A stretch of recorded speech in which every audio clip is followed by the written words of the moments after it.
ನಮಸ್ಕಾರ ವೀಕ್ಷಕರೇ, ನಾನು doctor B Ramesh, endometriosis specialist ಆಗಿ RTS ಹಾಸ್ಪಿಟಲ್ನಲ್ಲಿ ಕೆಲಸ ಮಾಡ್ತಾ ಇದ್ದೇನೆ. ಎಂಡೋಮೆಟ್ರಿಯೋಸಿಸ್ ಫೀಲ್ಡ್ನಲ್ಲಿ 30 ವರ್ಷದ ಅನುಭವ ಇದೆ. ಸಾವಿರಾರು ಆಪರೇಷನ್ಸನ್ನು ಯಶಸ್ವಿಯಾಗಿ ಮಾಡಿದ್ದೀವಿ ಎಂಡೋಮೆಟ್ರಿಯೋಸಿಸ್ನಾಗೆ.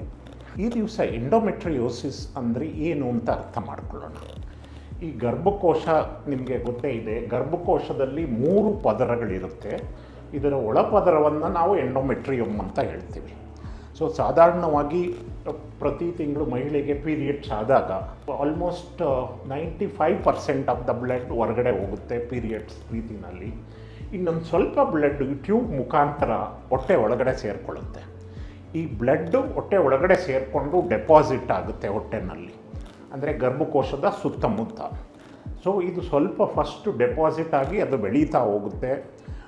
ಬೆಳೀತಾ ಹೋಗಿ ಅದು ಈ ಓವರಿಯನ್ ಸಿಸ್ಟ್ ಅಥವಾ ಚಾಕ್ಲೇಟ್ ಸಿಸ್ಟ್ ಅಂತ ಹೇಳ್ತೀವಿ. ಇದು ತುಂಬ ಬ್ಲಡ್ ತುಂಬಿಕೊಂಡಿರುತ್ತೆ.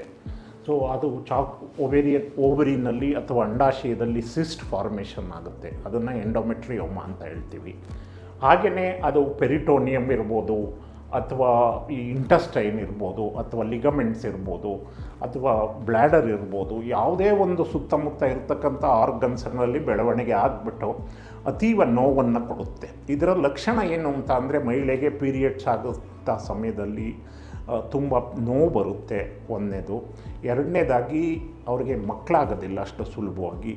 ಮತ್ತು ಈ ಕರಳು ಮತ್ತು ಈ ಒಂದು ಬ್ಲ್ಯಾಡರ್, ಯೂರಿನರಿ ಬ್ಲ್ಯಾಡರ್ ಇನ್ವಾಲ್ವ್ ಆದಾಗ ಆ ಒಂದು ಲಕ್ಷಣಗಳು ಬರ್ಬೋದು.